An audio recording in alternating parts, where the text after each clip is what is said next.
ආවෙන් ඉන්නේ නැතන එළුවෙන් ඉන්නවා තේරුමක් නැහැ කියන්නේ දුස්චරිත ගති නිසා. සැල ලිහිනියා කියලා කියලා උපදිනවා. ඉනේ තිබෙන හෙද්ද පවා ඉවත් වෙලා දන්නේ නැහැ. සැලිච්ච හිතකින්. ලෙහුණු හිතකින්. ඒ විදිහට ඉන්නේ කෙනාට කියලා සැල ලිහිනියා කියනවා වූ ಜಾතිය උපදිනවා සංඛාරය යෝගයි. ඔය සිංහල හැම නමකින්ම පෙන්නනවා ಜಾතියෙන් සංඛාරයේ හැටි. සංඛාරයේ යම්තේද අනුකූල ಜಾතිය ඔය ආකාරයි. අනුන්ට ගිනි දීපු. දාහේ දීපු. ඒ බඳු අය. අනුන්ට ගිනි දුන්න නිසා ගිනි අපායට ගිහිලා උපදිනවා. අපා කියන්නා වූ යම් කිසි පහත් යයි එපායයි කියලා අපි වචනයක් කියනවා. අන්න එතන එකතු වෙච්ච තැන එපා දේවල් එකතු වෙච්ච තැන එපා අය අපාය. අය කියන්නේ එකතු වෙලා. අනේ එපා මට එපා ගහන්න එපා වනින්න එපා ගිරිසියන්න එපා පුච්චන්න එපා. අනේ එපා එපා කියනවා මෙතන එකතු වෙලා තියෙන්නේ. ඒවා එකතු වෙච්ච එපා අය තමයි අපාය කියන්නේ. එතන ගිහිලා උපදිනවා එපා කියද්දි ගිනි දීපු අය. ගහන්න එපා කියද්දි ගහනවා, බයින්න එපා කියද්දි බයිනවා, මරන්න එපා කියද්දි මරනවා. අන්න ගිනි දීපු නිසා ගිනි කන්න ගිහිලා උපදිනවා ගිනි අපායක ගිහිලා. අන්න නිරේට යන අය. එතකොට Tamanට කරන්න පුළුවන්කම තියෙද්දි අනුන් දෙන දේ කාලා බීලාගේ කාලය ගෙවන කොටසක් ඉන්නවා. අනුන්ගෙන් කන්න තමන්ගේ නැති බොරු කියනවා නැති අඩුපාඩුකම් කියනවා. අනුන්ට අතහොලා ජීවත් වෙන පරහේ අත කියනා වූ කොටාසිය කියන පරහේ අත කියන තමයි പ്രേත කියන කොටාසියට යන. පරහේ අතය പ്രേතය. තමන්ට පුළුවන්කම තියෙනවා රස්ති ආදී වෙවි ඉන්නවා කාලේ කකා ඉන්නවා. ධාරිය මහන්තියෙන් හරි හම්බ කරලා අනිකා ගෙනත් දුන්න දා කිසිම අසාධාරණ ගැන හිතන්නේ නැහැ පුළුවන් තරම් කාලා බිලා වනසනවා. මෙන්න මේ જાතියේ ගති ලක්ෂණ දිනා പ്രേත ගති තියෙන පරහේ අත ගති ලක්ෂණේ പ്രേත ගති ලක්ෂණේ പ്രേත වෙලා උපදිනවා. තමන්ට සූර වීර විදිහට වැඩ කරන්න පුළුවන් බලය තියෙනවා හැකියාව තියෙනවා. ඒ වුණාට කම්මැලිකමට අනුන්ගෙන් වැඩ කරගන්න බලාගෙන ඉන්නවා. ඔහි බුදිය ඉන්නවා. සූරභාවයෙන් වැඩ ගන්න නැතුව අනුන්ගේ දේ අරගෙන කාලා ඉන්නකොට අන්න එයාට කියනවා සූරභාවයෙන් වෙන් නැතුව ඉන්නකොට අසුරයා වෙලා ඉන්නවා. අසුරනිකාය ගිහිලා උපදිනවා. ඔන්න නිරය പ്രേත විශේෂ තිරිසන්‍යෝනි අසුරනිකාය කියන හතරේ උපදින සංඛාර ගොඩ නැගෙන හැටි. දැන් මේවා ඔක්කොම අවිද්‍යාව ප්‍රත්‍ය කරගෙන මේ ලෝකේ සුන්දරයි කියලා හිතාගෙන සුන්දර ලෝකයක අල්ලගෙන ඇලිලා ගැටිලා මුලා වෙලා කරපු වැඩ නිසා ගොඩ මඩ කියන මේ දෙකේ නැහැ ගොඩ දිය කියන දෙකේ උපදින ඔන්න ඔය හතර ආපාගත ලෝක සත්‍යයේ උපදින ගති ලක්ෂණ වූවයි. ඔව්. අන්න ඒක. ගොඩ ගහගෙන. ඒ ගොඩෙන් තමයි එතෙන්ට යන්නේ. දැන් ඉතින් අපි දන්නවා නම් මට ඔය කියන්නා වූ අයුතුකම් අසාධාරණකම් කරන මානසිකත්වයක් මල් ළඟ නැහැ. මට එච්චර මේවා ඔය අයුතුකම් අසාධාරණකම් කරලා රැක ගන්න දරා ගන්න වටිනා දෙයක් මේ ලෝකේ නැහැ. මේ නිස්සාර ලෝකයේ තුල හරයක් නැති ලෝකයේ තුල මම මොනවට ඔය අයුතුකම් අසාධාරණකම් කරන්නද කියන්නේ මේ අදහස ආපු නිසා. යම් කිසි පුද්ගලයෙක්ගේ මෙන්න මේ පහත් ගතිසිරිත් ටික නැති වෙලා ගියා නම් Taman දන්නවා තමා තුළ අනුන්ට ගිනි දෙන ගති නෑ නේද? එහෙනම් නිරයට යන්න මට හේතු නෑ. හරස් හතර යන තිරස් විදියට වැඩ කරන්නා වූ පහත් වැඩ කරන ගති ලක්ෂණ මල් ළඟ නැත්නම් තිරච්ඡාන උපදින තියෙන ගති ලක්ෂණ මල් ළඟ නෑ. මගේ හැකියාව පුළුවන්කම තියෙද්දි මං අනුන් කන්න ගසා කන්න බලා ඉන්නේ නැත්නම් පරහේ යතේවත් പ്രേත ගති ලක්ෂණ මල් ළඟ නෑ. මට බල පුළුවන්කාරක මට හැකියාව තියෙද්දි අනුන්ගේ වැඩ ගන්න જાතිය වහල් කරන ගන්න જાතිය කෙනෙක් නෙමෙයි නම් මං අනුන් වහල් කර ගන්න කෙනෙක් නෙමෙයි නා. මට අසුරව උපදින්න හේතු නැහැ. එහෙනම් මං සතර පායේ මේ හේතුවේ නිදහස් කියලා සෝවාන් පුද්ගලයා දැනගන්නවා. මට උපදින්න හේතු නැහැ මෙන්න මේ හේතුව. පරිත්‍යාම උපන්නව දකින්නවා. මේ හේතුවේ නෙවෙයි මේ ඵලයේ මේ හේතු නිරෝධ නම් මේ ඵලයේ නිරෝධයි. ওই ධර්මයේ අද මතු වුණා. අද මිනිස්සු හොඳට දැනගන්නවා මට උපදින්න තියෙන්නේ කොතනද මං කරන වැඩි. කාගෙන්වත් අහන්න ඕනේ නැහැ මං උපදින්නේ කොතනද කියලා. මොන කොට්ටාසියේද මං උපදින්නේ කියන කොතනින් බලාගත්තේ. අනුත්තරයි. යෝ පටිච්චසමුප්පාදං පස්සති. සෝ මං පස්සති. මොන දකින්නේ. අන්න ඒකයි කියන්නේ. ඔය තමයි ප්‍රවෘත්ති සංකාර ප්‍රවෘත්ති චක්‍රය. මේ පටිච්චසමුප්පාද චක්‍රය යන්නේ හැටි කියන්නේ. ඔක තමයි මෙලොව ප්‍රවෘත්ති જાති හට ගන්න පටිච්චසමුප්පාද චක්‍රය යන්නේ හැටි.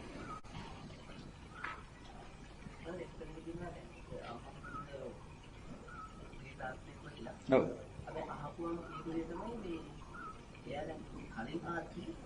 ආත්මේ කොටවන්නේ. ඔව්. ඒක ඒ අකුසලයෙන් කිව්ව මෙයා මේ මෙහෙම අර්ථය ඉද. ඒක නැති ඒක හරි දැන් මෙහෙමයි. යම් කිසි කාරණයකට මුල් වෙන ප්‍රධාන කාරණයක් තියෙනවා. අන්නේ ප්‍රධාන කාරණේ මුල් කරගත්ත අතුරු කාරණේ විතරයි ලෝකයට පේන්නේ. දැන් අපි හිතමුකෝ මෙහෙම දෙයක් කෙනෙක් කොටවන්න යම් කිසි දෙයක් කරනකොට. දැන් එයා බලාපොරොත්තු වෙන්න පුළුවන් මට සැප සම්පත් ගන්න බලාගෙන හිටිය අහවල්ලේ උන්ගේ. උන් ඒක කලේ නෑනේ. උන්ට හොඳ පාඩමක් උගන්වන්නකෝ කියලා.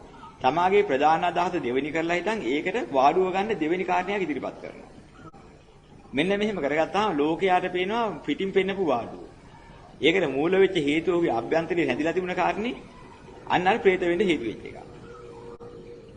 තමා හොඳට ඉඳලා අනුන්ගෙන් ජීවත් වෙන්න හිතෙච්ච හිතක් තීච්ච කෙනෙක්. Tamante ඒක කරගන්න බැරි වුණා. ඒකට විරුද්ධ වෙච්ච අයට පලි ගන්න අර වයිට කරනවා.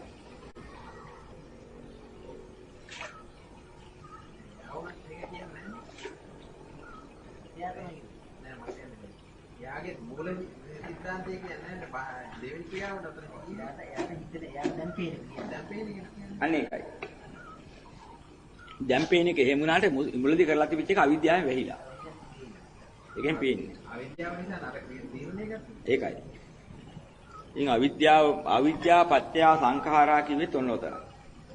ඉතින් ওই විද්‍යාව ඇట్లా විවෘත වෙලා තිබුණා නම් අපි දකිනවා പ്രേතව උපදින්නේ මෙහෙම කළොත් මේ ගති ලක්ෂණයට, නිරේ උපදින්නේ මේ ලක්ෂණයට, අසුර වෙලා උපදින්නේ මේ ගති ලක්ෂණයට, ඒ වගේම තිරිසන් වෙලා උපදින්නේ මේ ගති ලක්ෂණයට. ඒ ඔක්කොම අපි දකින්න ඕන.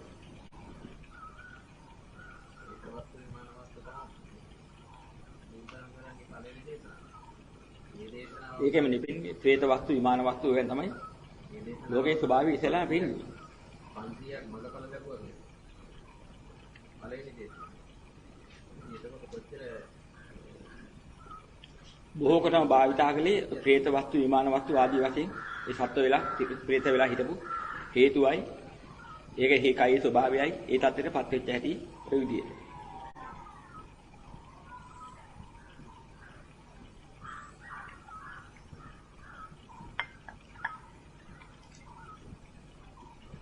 වකුටු කරන සංඛාරයන් මුල් කරගෙන වකුටු වෙන අත්බැව් ලබාගෙන උපදිනවා කියලා මේ බුද්ධ දේශනාවේ පෙන්නලා තිනවා. ඕකේ මූල ධර්ම. වකුටු සංඛාර වකුටු වෙලා ඉන්න සංඛාරය නිසා වකුටු වෙන අත්බැව් ලබන්න හේතු වෙනවා කියලා. ත්‍රිපිටකයේ තුල පෙන්නලා තියෙනවා. එහෙනම් ඒකෙන් පේනවා සංඛාරයේ යම්සේද જાතිය ඊට අනුකූලයි. දැන් හුඟ දෙනෙකුට ප්‍රශ්නයක් එන්න පුළුවන් මෙහෙම දෙයක්. ඔය කරන විග්‍රහය බුදුදහමේ කිසි පොතක අපි දැක්කේ නැහැ නේ කියලා. මෙහෙම කියන්න පුළුවන්. කාරණේ පිළිගන්න හේතු තියෙනවා. නමුත් ත්‍රිපිටකයේ පොතක මෙච්චර කාල අපි දැක්කේ නැහැ කොහෙවත්. ඇයි ඒ කියලා ප්‍රශ්නයක් එන්න පුළුවන්. දැන් අපි හිතමුකෝ මෙන්න මෙහෙම දෙයක්. යම් කිසි කෙනෙකුට උඩ ඇඳුමක් යට ඇඳුමක් කමක් නැහැ මොනවා හරි මහලා දෙන යම්කිසි ඇඳුම් මෝස්තරකාරී ඇඳුම් මෝස්තරයක් නිපදවා දෙනවා. දැන් එයා මේක ඉන්නේ අදින හැටි තියා දීලා තියෙනවද? ඒකත් කියා දෙන්න බෑ. ඒක අපිට දැනගන්න පුළුවන් දේවල් ඒ විස්තර කරන කෙනා කියන්න ඕනේ නැහැ. යම්කිසි කෙනෙකුට යම්කිසි දෙයක් අපි හිතමුකෝ යම්කිසි භාණ්ඩයක් දෙනවා. එළවලුවක් හරි කමන්නේ නැහැ, පළතුරක් හරි කමන්නේ නැහැ මොනවා හරි ගෙනත් දෙනකොට. මේක රසවත් කෑමක් හරි රසයි මේක වෙලා බලන්නකෝ කියලා දෙනවා. ඉතින් එයා ඒ දෙන එක නා ඒ වෙලෙන්ද හරි දෙන එක නා උයන හැටි තියා දෙන්න ඕනේ උයන දන්න එක. ඒ වගේ ශ්‍රාවකයෙක් වශයෙන් යම් කෙනෙකුට යමක් ගෝචර වෙනවා නම් ශ්‍රාවක නුවණකට. බුදුරජාණන් වහන්සේ ඒව විස්තර කරන්න ගියේ නැහැ. අවශ්‍ය නැහැ විස්තර කරන්න. ශ්‍රාවකයෙකුට ගෝචර කරගන්න බැරි යමක් තියෙනවා නම් අන්නේ ටික ගෝචර වෙන මට්ටමට විග්‍රහ කරලා දීම විතරයි බුදු පියාණන් වහන්සේගේ ධර්මයේ සිද්ධ කරන්නේ. ලෝතර බුදුරයන් වහන්සේ නමක් ලෝකයට පහළ වෙන්න ඕනි. අනික් අයට කරන්න බැරි දෙයක් කරලා දෙන්න නිසා. අනික් අයට කරන්න පුළුවන් ඒවා කර කර කාලය ගෙවන්න නෙමෙයි. මෙන්න මේ නිසා බුදුරයන් වහන්සේ ශ්‍රාවකයන්ට යමක් කියන්න පුළුවන් නම් කරන්න පුළුවන් නම් නුවණකින්. ඒ මට්ටමට මාතෘකා විතරක් දීලා නිහඬ වුණා. පටිසම්භිදාවේ කරන්න පුළුවන්. ඒ බඳු පිරිසක් හිටපු නිසා ඒ ශ්‍රාවක ගෝචර ඥානීයට ගෝචර බව බුදුරජාණන් වහන්සේ දන්න නිසා මූලික වශයෙන් අභිධර්මයේත්වයේ අවශ්‍ය කරන මූලික ටික විතරක් හැරියුත් හාමුදුරන්ට පෙරලා නතර කරන්න හේතුව කියන්නේ ඔන්න ඕකයි. මාතෘකා පාළියේ දේශනා කළා හැරියුත් හාමුදුරුවෝ. මාතිකා. ඒ ටික තමයි සරියුත් හාමුදුරුවෝ විග්‍රහ කරලා දුන්නේ. ඉතින් අහනවා බුදුරජාන් වහන්සේ දීපු දහමක් නෙමෙයි කියන්නේ මොකද? බුදුරජාන් වහන්සේ ශ්‍රාවකයන්ට ගෝචර දහමක් උන්වහන්සේ දේශනා කරන්න කාලය කිව්වේ නැහැ. හැම වෙලෙම ඔය දුන්නා. පෙළ මූලික අවස්ථාව. මාතෘකා මුල් කරගෙන මාතිකා පාළි වශයෙන් දේශනා කළා. දේශනා කළා. දුමාතිකත් එක මාත්‍ර. අනිත් ආදි වශයෙන්. ඉතින් මේ වෙලාවේදී මොකද කරන්නේ? මේ සුදුසු දේ අරගෙන සුදුසු පිරිස නැන සුදුසු ශ්‍රාවකයන් වහන්සේලා ඒවා විග්‍රහ කළා. සමහරවිට විග්‍රහ කළාට පස්සේ උන්වහන්සේලා ශ්‍රාවකයන් වහන්සේලා ශ්‍රාවිකාවන් වහන්සේලා පාව. දැන් ඔය ධම්මදින අතරින් අහසේ. සැකනම් එහෙම ගිහිල්ලා මේක බුදුරන් වහන්සේගෙන් අහන්න කියනවා. බුදුරන් වහන්සේ කියනවා මම කිව්වත් ඔච්චරයි. ତොර සාරිපුත මහා ප්‍රඥයි ධම්මදින්නා මහා ප්‍රඥයි කිව්ව හැටියට පිළිගන්න. මම කිව්වත් ඔච්චර තමයි. මෙන්න මෙහෙම බුදුරන් වහන්සේ අනුමත කරනවා. ඉතින් එහෙම දේශනා හුඟා තියෙන අපේ පෙළ දහම. මොකද හේතුව කෙටියෙන් කරන දේශනා විග්‍රහ කරලා විග්‍රහ කර දේශනා කරන්න. සාරිපුත්ත දක්ෂයි කියලා බුදුරන් වහන්සේම දේශනා කරනවා. ඒ නිසා වැඩි හරියක් දේශනා සරියුත් හාමුදුරුවෝ. ඒ වගේම මහා කොට්ටිත හාමුදුරුවෝ දක්ෂයි. මොහොම පෙන්නලා තියෙනවා. එකින් එක. ඉතින් ඒ බඳු නිසා ඒ බඳු ශ්‍රාවකයන්ට දේශනා කරන්න පුළුවන් විදිය ඒවට. ධම්මචක්කපවත්තනොත් එපා. ඔව් සත්‍යයි භංග සූත්‍රයේ වශයෙන් විග්‍රහ කළේ. ඒ වෙලාවෙත් එන්නේ මා විසින් දේශනා කරව ධම්මචක්කපවත්තනේ. අර විදිහටම ඔව් විග්‍රහ කරලා දුන්නානේ. සලක්කන විවරණ විවටන විභජන ඔය ආදි වශයෙන් බලලා උත්හානි මේ ආදි වශයෙන් කරන්න පුළුවන් කියන එක. මේක එකින් එකට සෑහළු කරලා හරියාකාරව පෙන්වන්න, විවරණය කරලා දෙන්න, බෙදලා පෙන්වන්න, විග්‍රහ කරලා පෙන්වන්න මගේ මේ සාරිපුත්ත දක්ෂයි. ඉතින් ওই විදිහට හොඳට පැහැදිලි කරලා පෙන්වනවා. ඒ ඉන්දියාවේ දක්ෂදී දකින්නේ බුදුරන් වහන්සේගේ සර්වඥතා ඥානියට, අනාවරණ ඥානියට. ඒකත් බුද්ධ වචනයි. ඒකනේ බුද්ධ දේශනාවයි. ඒක මොකද කියන්න දෙයක් නෑ ඊට පස්සේ. ඉතින් එහෙනම් ඒ බඳු දේශනා කරන්නා බුදුරන් වහන්සේ දේශනා කළා මේ අහවල් දෙයට දක්ෂයි කියලා දක්ෂ නිසාම දක්ෂයි කියනවා මිසක්. අදක්ෂ නම් දක්ෂයි කියලා බුද්ධ වචන කඩ වෙන්න එහෙම දේශනාවක් නෑ. එහෙනම් ඒක ක්‍රියාකාරී සැකයක්. හිතන්න දෙයක්, විමතියක් හිතන්න දෙයක් නෑ. අභිධර්මයේ උනත් බුදුරන් වහන්සේ කොතෙන්ද කියලා කියන්න දෙයක් නෑ ඒක. මූලික වශයෙන් හොඳට පැහැදිලිව පෙන්නලා තියෙනවා. දැන් බ්‍රහ්ම විහාරයෙන් වාසය කරන බ්‍රහ්ම බඩවත් වෙනවා. අන්න ඒකයි. බ්‍රහ්ම විහාරීය වාසය කිරීමෙන් බ්‍රහ්මත්වයටපත් වෙනවා. මේ හැම එකක්ම ව්‍යාකාරයෙන් එකිනෙකට විග්‍රහ වෙන්න ඕන. තථාගත විහාරයේ මේ මහා බෝසත් සිතකින් පාත් ඒ තත්ත්වයට මතුවලා එනවා. මතුවලා ඒකයි. දැන් තථාගත කියන වචනේ බුදුරජාණන් වහන්සේට වෙන් කරපු තැනක් තියෙනවා. රහතන් වහන්සේ පෙන්වන්න වෙන් කරපු තැනක් තියෙනවා. අරියතුන් වහන්සේලා පෙන්වන්න තථාගත කියන වචනේ ගත්තා. බුදුරජාණන් වහන්සේ විලින් විශේෂයෙන්ම තථාගත කියන වචනේ අරගෙන තියෙනවා. තත කියන්නේ යම්කිසි සත්‍යතාවයට, ස්ථිරතාවයට ගත වුණා නම් එතනපත් වුණා. ස්ථිරත්වයටපත් වුණ අර්ථයෙන් තථාගත කියන එක අරියතුන් වහන්සේටත් කියනවා. සියලුම දේක තත්වාකාරයන් දැන ගැනීමටපත් වුණා වූ ගතියට බුදුරජාණන් වහන්සේට තථාගත කියනවා. එimhe එකින් එකට තථාගත කියන වචනේ එක එක අර්ථ ශ්‍රාවකයන් තථාගත කියන එක අර්ථයකින් බුදුරජාණන් වහන්සේට තථාගත කියන තව අර්ථයකින් ওই විදිහට ක්‍රමයක් තියෙනවා.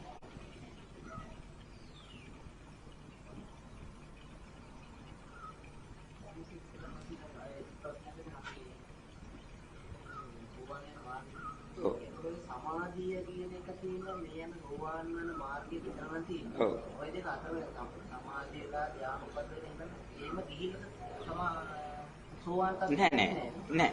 ඒක දෙකක්. ඉහාත්ම සුඛ විහරණය කියන එක ධානා මාර්ගය. ධාන සමාපatti ක්‍රමය වෙනයි. සමාධි කියන්නේ සමයට ඇදී හිටින හේයින් සමාධි කියනවා. යම් සමයකට ඇදී හිටියේද ඒ සමාධියයි. දැන් සමාධි කියන්නේ සියල්ලම මේ පිනෙන් මතුවෙච්ච කුසලයෙන් මතුවෙච්ච දේවල් නෙමෙයි. මිත්‍යා දෘෂ්ටියේ මිත්‍යා සමාධියක් මතුවෙනවා. සම්මාදිටියේ සම්මා සමාධියක් මතුවෙනවා. ආරි සම්මාදිටියෙන් ආරි සම්මා සමාධියක් මතුවෙනවා. සමාධි කියන වචනේ නිරුක්තිය. සමයට ඇදී හිටින්නේ සමාධි. සමයට ඇදී හිටින අර්ථයෙන් සමාධි කියනවා. ඒකයි සමාධි කියන්නේ කියන්නේ. සමය කියලා කියන්නේ යම්කිසි වැඩපිළිවෙලක් කරනවා නම් ඒ වැඩපිළිවෙලට කොටු වුණ යම්කිසි පදාර්ථයක් යම්කිසි තියෙන වැඩපිළිවෙලක්. අදහස් මාලාවක් තියෙනවා. අන්න ඒකට කොටු වෙලා ඒ තුල පිහිටනවා නම් ඒකට සමාධිය කියනවා. දැන් අපි හිතමු යම්කිසි ධර්ම අර අපි ඉස්සෙල්ලා කිව්වා වගේ. බලු ධර්ම ඇසුරු කරුවා නම් යම්කිසි පුද්ගලයෙක්. උට බලු සමාධියක් හට ගන්නවා. බේබදු ධර්මයේ යන යමක් ඇද්ද?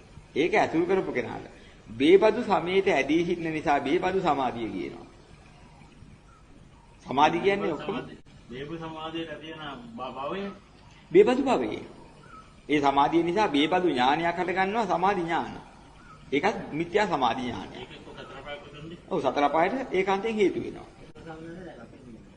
සමාධි ඥාන මට්ටම් කියලා මේ සෝවාන් ඊට පස්සේ හට ගන්නව දේවල් ටිකක් නේ. මේ සෝතාපන්න ඵලය කියන එක මේ ආර්යයෙක් වීමේදී අත්‍යවශ්‍යම කාරණයක්. වැදගත්ම කාරණයක්. එතෙන්දී මේ සෝතාපන්න කියන தත්ත්වයටපත් වුණ කෙනාට තමයි ඇලීම් ගැටීම් දෙක දුරු කරලා ඒ ආර්ය සමයටපත් වීමට භාවනාව තියෙන්නේ. දස්සනේන පහතබ්බ භාවනාය පහතබ්බ දෙක. තමයි අර මේ අන්න ඒකයි. භාවනාවක සමාධි මට්ටමට යන්නේ එහෙමයි. ඔව්. දැන් සමාධි මට්ටම කියන එක වෙනම මට්ටමක්. ඒකේ ලෞකික සමාධි තියෙනවා ලෝකෝත්තර සමාධි තියෙනවා. ලෝකෝත්තර සමාධි කියන්නේ මාර්ගඵල සමාධිය. ඵල සමාපත්තිය. ඔව්.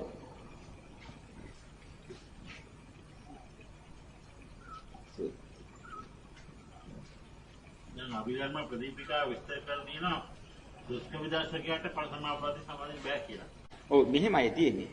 ඵල සමාපත්තියට සමවැදීමේදී ප්‍රථම ධාන මේ දැන් මෙහෙම තියෙනවා. සෝතාපන්න ප්‍රථම ධාන ඵල සමාපත්තිය.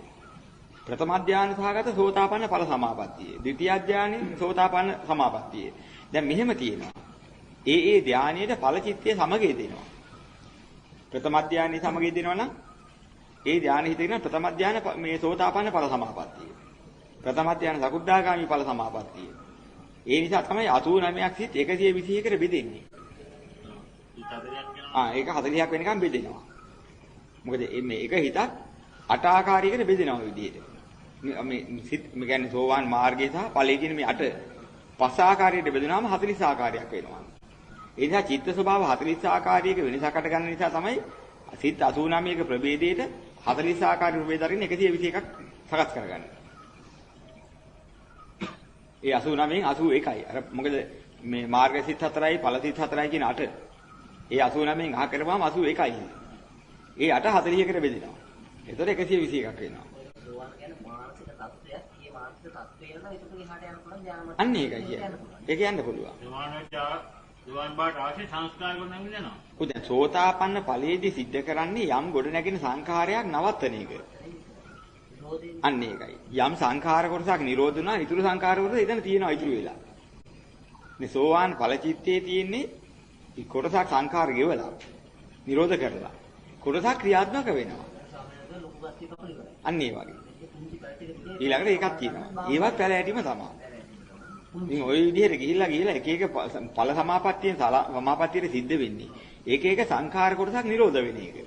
ඊටු ටික තියෙනවා. අන්න ඒකයි. ඉතින් ඵල සමාපත්තියේ ස්වභාවය ඒකයි. එතකොට මේ ඵල සමාපත්තියේ ස්වභාවයේදී ඒ ඵල සමාපත්තියෙන් ඉඳගෙන මේ ලෝකේ හැම දෙයක්ම ඇසෙන් කනින් දිවෙන් නාසයෙන් ශරීරයෙන් ඇසුරු කරන්න පුළුවන්. මොනවෙන් ඇසුරු කළත් මොන රූප මොන ශබ්ද මොන ගන්ධ ඇසුරු කළත් ඒ තුලින් යම්කිසි ප්‍රමාණයක ගෙවිලා ගියාද ඒක නැගෙන්නේ නැහැ. ඊටු ටිකයි නැගෙන්නේ. අන්න ඒක තමයි ඒ සමාපත්තියේ ස්වභාවය. ඒක තමයි ඵල සමාපත්තිය මේ අර අවිද්‍යාමානෙන් තනිකර මනෝද්වාරයේ විතරක් නැగిලා හිටනේවා නෙකි.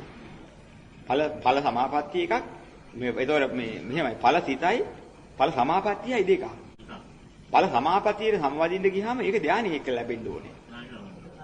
පරිහිත ඥානය පදන්න පුළුවන්. අන්න ඒක ඵල සිත හැම වෙලෙම උපදන්න පුළුවන්. මේ විතක්කයෙන් තමයි හඳුන්වන්නේ මේ සෝවාන් තත්ත්වයට යන්නේ. ඔය නැතු කරලා බෑ. සවිතක්කේ. විතර්ක ਵਿਚාර දෙකක්. සවිතක්ක සවිචාර තව එකක්. විතර්ක ਵਿਚාර කියලා කියන්නේ කාම විතර්ක, ව්‍යාපාද විතර්ක, විහිංසා විතර්ක කියන තුනටයි. අව්‍යාපාද සංකල්පනා, අවිහිංසා සංකල්පනා, නෙක්ඛම්ම සංකල්පනා කියන ඒවට කියන්නේ සවිතක්ක සවිචාර. දැන් අද විතක්ක ਵਿਚාර සවිතක්ක සවිචාර කියන්නේ විතර්ක සහිත වූ විචාර සහිත වූ කියලායි තෝරන්නේ. එහෙමයි තෝරන්නේ. දැන් අභිවත් ප්‍රදීපිකාතේ විතක විචාර. ඔව්. දැන් විතක්ක ਵਿਚාර කියලා කියනවා. දැන් විතක්ක ਵਿਚාර නැතුවම දැන් දෙවෙනි ධ්‍යානෙ විතර්ක ਵਿਚාර නැහැ කියවම හිතවිලි නැහැ කියලා හිතා ඉන්නවා. සවිතක්ක සවිචාර කියන්නේ විතර්ක සහිත වූ විචාර සහිත වූ කියලා තෝරන නිසා ඒක වෙන්නේ. අන්න විභංග ප්‍රකරණයේ තියෙනවා. ඔය වචනේ තෝරලා.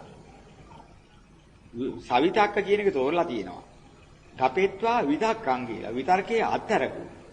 ඊතුරු දහම් ටික සවිතක්කයි. ඒතර ඒ වගේ සවිචාර කියන එක තපෙත්වා විචාරං. විචාරයේ බහතබලා. ඒ සමගින් ඊතුරු දහම් ටිකයි සවිචාර කියන්නේ. එහෙනම් විතර්ක විචාර කියන්නේ කාම සංකල්පනා, ව්‍යාපාද සංකල්පනා, විහිංසා සංකල්පනා යම් තැනක නැගෙනවා. ඒවට කියනවා විතර්ක විචාර. අව්‍යාපාද සංකල්පනා, අවිහිංසා සංකල්පනා, නික්කම්ම සංකල්පනා යම් තැනක නැගෙනවා. ඒවට කියනවා සවිතර්ක සවිචාර. එහෙනම් අව්‍යාපාද සංකල්පනාවල කාම මේ ව්‍යාපාද සංකල්පනා නැහැ. එහෙනම් විතර්ක විචාර නැති හිතේ තියෙන්නේ මොනවද? අව්‍යාපාද, අවිහිංසා, නික්කම්ම කියන සංකල්පනා. ඒ ටික තියෙන්න ඕනේ. දැන් අපි හිතමුකෝ මෙහෙම දෙයක්. හතරවැනි ධානයේට ගියාට පස්සේ උපේක්ෂා ඒකාග්‍රතාවෙන්නේ තියෙන්නේ. එහෙනම් පළවෙනි ධානයේට විතර්ක ਵਿਚාර කියන්නේ සිතිවිලි නා. විතර්ක ਵਿਚාර නතර කරගුවාට පස්සේ එයින් එහා දැහැන්න වලට සිතිවිල්ලක් තියෙන්න බෑනේ. විතර්ක ਵਿਚාර කියන්නේ සිතිවිලි වලට නා. ද්විතිය ධානයෙන් එහාට සිතිවිල්ලක් තියෙන්න බෑ. හොඳයි චුල්ලපන්තක හාමුදුරුවෝ අභිඥා පාදක චතුර්ථ ධානයට සමවැදිලා නිමිති 1000ක් මවාගෙන හිටියේ. සමවැදිලා ඔය වෙලාවේදී ඇයිදලා හිටන් ආපුවාම කවුද චුල්ලපන්තක කියන්නේ කිව්වම මම චුල්ලපන්තක කියන්නේ කියලා ඔක්කොම කතා කළේ නැද්ද? ඒතර ඔක්කොම කතා කළා. ඒතර වචනේ අහලක් තියෙනවා වචෙන්ට උත්තර දීලා තියෙනවා මම චුල්ලපන්තක කියලා. ඔය වෙලාවේදී හිටියේ මොකේද? අවිඥා පාදක චතුර්ථ ධානයට සමවැදිලා.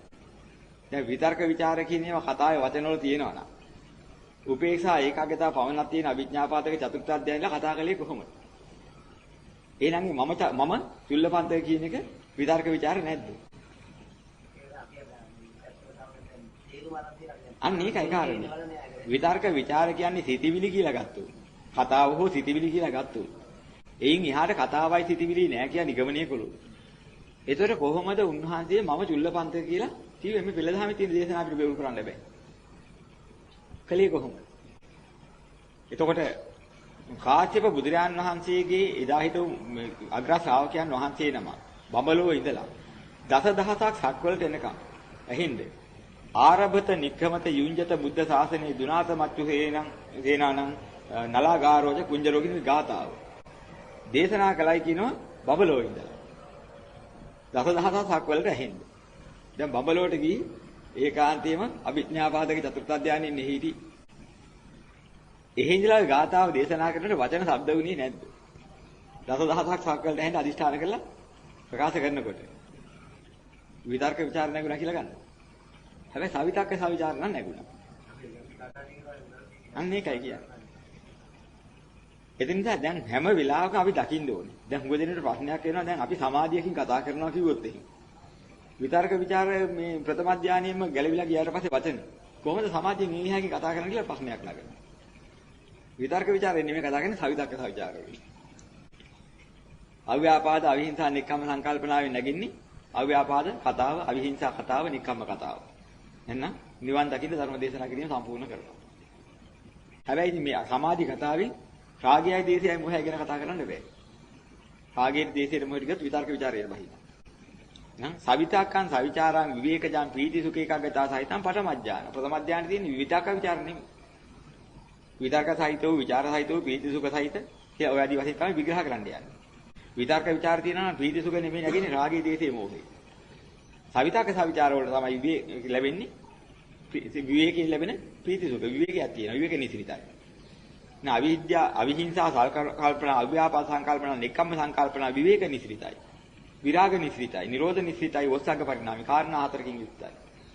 අන්න ඒකෙන් යුක්තව නැගිනකොට නැගින්නේ මොකද? සවිතක්ක සවිචාර වලින් තමයි නැගින්නේ. විවේකජම් ප්‍රීති සුඛ ඒකාග්‍රතාව සහිත ප්‍රථම ධානය. ප්‍රථම ධානයේ කතා නොකර ඉන්න අවශ්‍ය නැහැ. හැබැයි කාම සංකල්පනා, ව්‍යාපාද සංකල්පනා, විහිංසා සංකල්පනා අත්හැරලා අව්‍යාපාද සංකල්පනා, විහිංසා සංකල්පනා, නිකම්ම සංකල්පනා වුණි. මේ සංකල්පනාවට විවේකයි. අන්න ඒක. එක ගාතාවක් අර්ථ දැන ධර්ම දැන ධර්මාන් ධර්ම ඇසුරු කරමි. අසන්නේ නම් දරන්නේ නම් ඒ වගේම නිතර සත්ගායනා කරන්නේ නම් සතර දැහැන් වැඩෙනවා තේරද වායුවටපත් වෙනවා කියලා දේශනාවේ තියෙනවා. ඇසීම, දැරීම, වනපොත් කිරීම, දහම් ගැන නිතර සිටීම හේතු කොටගෙන සතර ධානය ලබනවා තේර භාවයටපත් වෙනවා. එහෙනම් අහලා දරලා වනපොත් කරලා නිතර භාවිතා කරලා ලබන්න පුළුවන් එකක්. මොකක් නිසාද? සවිතක්ක සවිචාර අන්තිම වෙනකන්ම තහක් වෙන්නේ නැහැ. විතක්ක ਵਿਚාර පළවෙනි දැහැරි නැති වෙනවා. සමහර විචාර මාත්‍රයක් ඇති දෙවෙනි දැහැරි නැති වෙලා ඒකට නැති වෙලා ගියාට පස්සේ විතක්ක ਵਿਚාර නැහැ ඉන්නේ. සවිතක්කේ පවතිනවා. සවිතක්ක සවිචාර කිසි ප්‍රශ්නයක් නැහැ. ඒ නිසා දැහැනිලා කතා කරන්න පුළුවන්. දැහැනිලා අහන්න පුළුවන්. ධාන සමාපත්තිය වෙනයි ධානීය වෙනයි. ධානයයි ධාන සමාපත්තියයි තෝරගන්න ඕනේ. සමාපatti වීතියයි ධාන වීතියයි කියලා වීති දෙකක් තියෙන්නේ උකට. අපි දැන් පැහැදිලිව තියෙනවා. සමාපatti වීතිය මනෝද්වාරය එතන කර යන්නේ. සමාපatti වීතිය. ධාන වීතියට මේ ධාන වීති කලෙවි වියන්නේ. ඉතින් ධානයට අනුකූල වන්නා වූ පංචද්වාර සිතිවිලි සම්බන්ධ. ධාන සමාපatti ජාන්සිත දිගටම යනවා. අන්නේ ජාන්සිත දිගටම යන කැඩෙන්නේ නැහැ චිත්ත වීතිය. ඒතරයි සමාපත්තිය හැදෙන්නේ. අතරම කැඩෙන්නේ. අන්න ඒකයි. බාධා එනවා. අනිකට විපාකසිත දෙනවා ධානයේට. මේ බාධාවක් එන්නේ මොකද? මේ චන්දරාගයෙන් යුතු ඇලීම් ගැටි මුලාවට අහු වෙලා හිටියොත් බාධායි.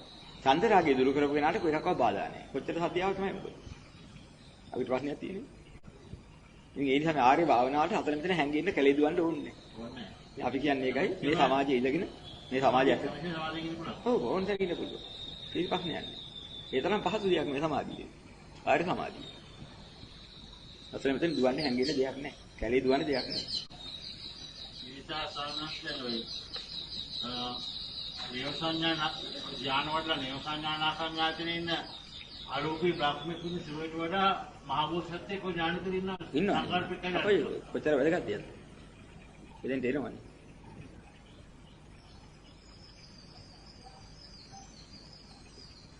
ඉතින් එහෙම වැදගත්කමද බුදුරජාණන් වහන්සේ දේශනා කළේ මගේ මේ ගිහිව ඉන්න මේ ආර්ය ශ්‍රාවකයෙක් ඉන්නා නම් සෝතාපන්න පංචාභිඥා අෂ්ට සමාපත්තිලාභී යෝගියෙකුට ඒ මගේ ගිහි ශ්‍රාවකයාගේ වටිනාකමෙන් කලාවෙන් කලාවකවත් වටිනාකමක් කියන්න බෑ කියලා. වටිනාකමෙන් බැලුවා. ඒ සෝතාපන්න ආර්ය ශ්‍රාවකයා ඊටර බොහෝම ඉහළයි. හැබැයි ගිහි වතකින් අපිට පෝෂණය කරගෙන ඉන්නවා. මොකද හේතුව? එයා සදාහරම සතර පායෙන් නිදහස් වෙලා ඉන්නේ. අර ගිහිව ඉන්න ආර්ය ශ්‍රාවකයා. පංචාභිඥා අෂ්ට සමාපත්තිලාභියා ඒ අධ්‍යයන පිළිලා පායන්න පුළුවන්. ඒකෙන් බේරලා හිටියොත් කොහේ හරි ඉපදෙන ගම්ම ලෝකේ කල්ප ගානක් ඉඳලා හරි ඇවිදලා ආයිත් අපාගත වෙන්නේ සතර රවුමට විකාරය. ලැබුව හරයක් නෑ. හේතු ඇතෝ බුදුරජාණන් වහන්සේ දේශනා කරනවා මගේ ගිහි සෝතාපන්න ශ්‍රාවකයෙක්ගේ කලාවෙන් කලාවටවත් වටනවා කියලා කියන්න බෑ කියලා. ඒකනේ අසිතාවල මුසත්ත බුදු වෙනවාද කතාන් බැලුණානේ ඥානතාන් බැලුණා. ඔව් අතර ගන්න බැලුණානේ. ඒක ප්‍රගුණ වුණාට පස්සේ එයාට ඉතින් යන්න හිතෙන්නේ. ඥානත දිරුණා. ඔව්.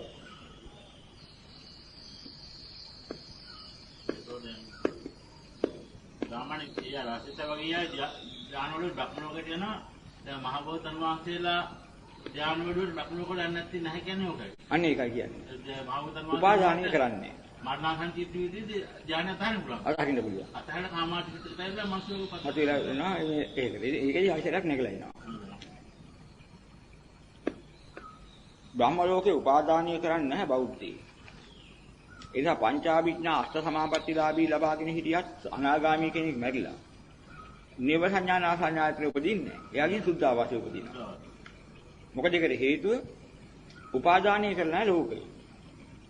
උපාදානීය කළොත් තමයි එතන භවයේ යන්නේ. දැන් සුද්ධ ගති ලක්ෂණ නිසා සුද්ධ ආවාසයේ හැටියට පවතිනා වූ අන්තිම කෙලවර කරන සුද්ධ ආවාස භවතලයට ඒගොල්ලන්ගේ උපස්තිය යන්නේ. එතනින් කෙලවර කරන මිස කායිත එකක් යන්නේ නැහැ.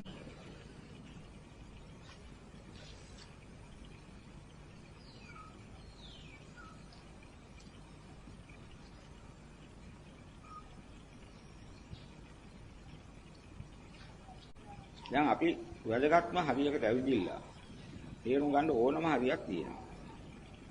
අපි දැන් වඩන ආර්ය අෂ්ටාංගික මාර්ගයක් තියෙනවා. මේ ආර්ය අෂ්ටාංගික මාර්ගය තුල ලෞකික ආර්ය අෂ්ටාංගික මාර්ගයකුයි ලෝකෝත්තර ආර්ය අෂ්ටාංගික මාර්ගයකුයි දෙකක් තියෙනවා කියලා බුදුරජාණන් වහන්සේ දේශනා කළා. නම් අපි අහලා තියෙනවාද එහෙම එකක්? ආර්ය අෂ්ටාංගික මාර්ග දෙකක් ගැන ලෝකෝත්තර ආර්යසමාගය වශයෙන් අපි අහලා තියෙන සෝවාන් වෙච්ච ආර්යසාගිය පස්සේ තුන් තත්ත්වය කියලා අහලා තියෙනවා. ඔව් අපි එහෙමනේ අහලා තියෙන්නේ. නාන් තියෙනවා. ඒතකොට ලෞකික ආර්ය අෂ්ටාංගික මාර්ගය කියලා එකක් තියෙනවා. හැබැයි බුදුරජාණන් වහන්සේ දේශනා කරනවා මෙහෙම එකක්. ඒ ලෞකික වූ ආර්ය අෂ්ටාංගික මාර්ගයේ කෙලෙස් සහිතයි. නිවනට නෙමෙයි සුගතියට හේතු වෙනවා කියන්නේ. කෙලෙසුන්ගේ මුදවන නිවනට හේතු වෙන ආර්ය අෂ්ටාංගික මාර්ගයේ බුදුරජාණන් වහන්සේ පෙන්වා දුන ලෝකෝත්තර ආර්ය අෂ්ටාංගික මාර්ගයයි. දුවාන් ඵලයට මෙහා වුණත් ඒ තත්ත්වෙන් ඉන්නනේ ලෝකෝත්තර අන්න ලෝකෝත්තර ආර්ය අෂ්ටාංගික මාර්ගය තෝරා ගන්න ඕනේ. කොහොමද ලෝකෝත්තර ආර්ය අෂ්ටාංගික මාර්ගයටපත් වෙන්නේ කියලා. අපි ධර්මානුකූලව තේරුම් ගන්න ඕනේ.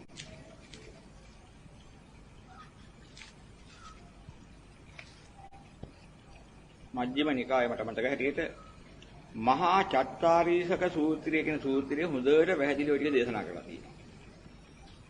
නමුත් අපි ඕක බැලුවේ නැත්නම් තෝරාගත්තේ නැත්නම් අපිට හරි අමාරුයි උතෙන්ද යථාර්ථය තෝරගන්න. ඔන්න ආර්ය අෂ්ටාංගික මාර්ගය වටහා ගත්තා. අපිට පුළුවන්කම ලැබෙනවා හරියටම අන්නේ ධර්ම මාර්ගය වටහා ගන්න.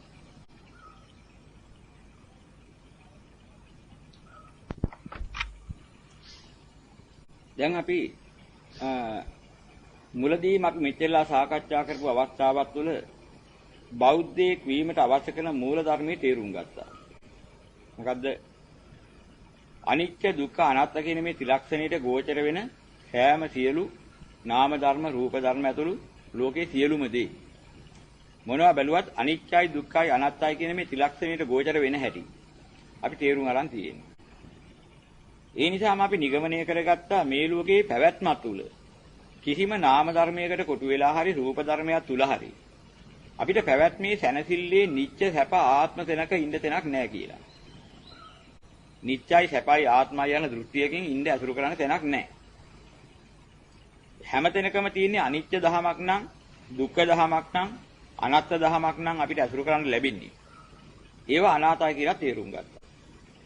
දැන් මෙන්න මේ තේරුම් ගැනීම ලෞතර බුදුරජාණන් වහන්සේ ලෝකයේ පහළ වෙලා දේශනා කරන තුරු ලෝකයේ කිසිම ශාස්ත්‍රූවරයෙක් ලෝකෙට වෙනම දේශනා කරන්නේ නැහැ. එහෙම පුළුවන් කමක් නැහැ. මේ නිසා මේ වටිනා ධර්මයේ මේ පද තුන ඊටාම කෙටි වුණාට අති දුර්ලභයි. අති වාසනාවන්තයි. මෙතනින්ම තමයි විමුක්තියට මඟ සැලසෙන්නේ. මෙන්න මේ වචන ටික තේරුම් නොගත්ත කෙනෙක් ඇත්ත වශයෙන්ම කියනවා නම් තව බණ අහලා හරි ඒක තෝරා ගන්න තැන ඉන්න ඕනේ. ඒක තෝරාගත්තට පස්සේ දැන් එයාට මාර්ගයක් හම්බ වෙලා තියෙනවා. එයාට ප්‍රශ්නයක් මතුණා දහම් ප්‍රශ්නයක්. එතකම මේ දහම් ප්‍රශ්න කියලා මතුවෙන්නේ දහම් ප්‍රශ්න නෙමෙයි. විමර්ශන ආසාවේ ප්‍රශ්න. අනිත්‍ය නම් දුක්ඛ නම් අනාත්ම නම්. දැන් අපි මොකද්ද කරන්න ඕනේ? මේ පැවැත්මෙන් ඉවත් වෙන්න ඕනේ. මේ පැවැත්මත් එක්ක හිටියොත් නම් අනාතයි. නාත ධර්මයක් මොකද්ද? මෙන්න මේ ප්‍රශ්නේ මතුවෙනවා. ඔන්නේ ප්‍රශ්නේ මතුවෙච්ච කෙනාට තමයි බුදුදහම ගෝචර වෙන්නේ. අන්න එයාටයි විමුක්ති ධර්මයේ ගෝචර වෙන්නේ. ඒ තාකල් විමුක්ති ධර්මයක් නෙමෙයි ගෝචර වෙන්නේ පරිේශනාත්මක මනසකට ඕන කරන අදහස් තේරුම් අරගෙන නම් ඒවා හිතේ දරා ගන්නමයි අදහස් ඕන කරන්නේ. ඊට පස්සේ දරා ගන්නේවා නෙමෙයි ඕන කරන්නේ කොහොම හරි විමුක්තිය කරා යන්න විමුක්තියටපත් වෙන්න. අවශ්‍ය කරන ධර්ම මාර්ගය හොයාගෙන මම ඒක අනුගමනය කරලා අප්‍රමාදව මිදෙන්න ඕනේ මේ චන්දරාගෙන් මිදිලා යන්න ඕනේ. ඔය අදහස එනවා. මෙන්න මේ විලාසය තමයි අනේ ස්වාමීනි ඒකට අවශ්‍ය කරන ධර්මයේ දේශනා කරන්න කියලා බුදුරජාණන් වහන්සේගෙන් ඉල්ලා හිටින අවස්ථාව එන්නේ. අපිටත් මේ මූල ධර්මයේ අහුවට පස්සේ අන්නේ ධර්මයේ මොකද්ද කියලා දැනගන්න ඕනේ කියන අවශ්‍යතාවය දැනෙන්නේ අන්න ඊට පස්සේ. මෙන්න මෙතන පටන් තමයි නිර්වාණගාමී මාර්ගය පිළිබඳව දර්ශනීය ලැබලා තියෙනවා. දර්ශනීය පහතබ්බ කියන දර්ශනීය පහ කරනදී පහ කරලා ඒ අදහස ආවේ. භාවනායේ පහතබ්බ කියන ඇලීම් ගැටීම් දෙක පහ කරලා මුලාව පහ කරගන්න. අවශ්‍ය කරන්නා වූ වැඩපිළිවෙල ඕනෑකමක් ලැබෙන්නේ අන්න ඊට පස්සේ. මෙන්න මෙයාට තමයි මෙන්න මේ කියන්නා වූ ආර්ය අෂ්ටාංගික මාර්ගය. නිවන් දකින ආර්ය අෂ්ටාංගික මාර්ගයේ තේරුම් ගන්න පුළුවන් වෙන්නේ ඕනෑ වෙන්නේ.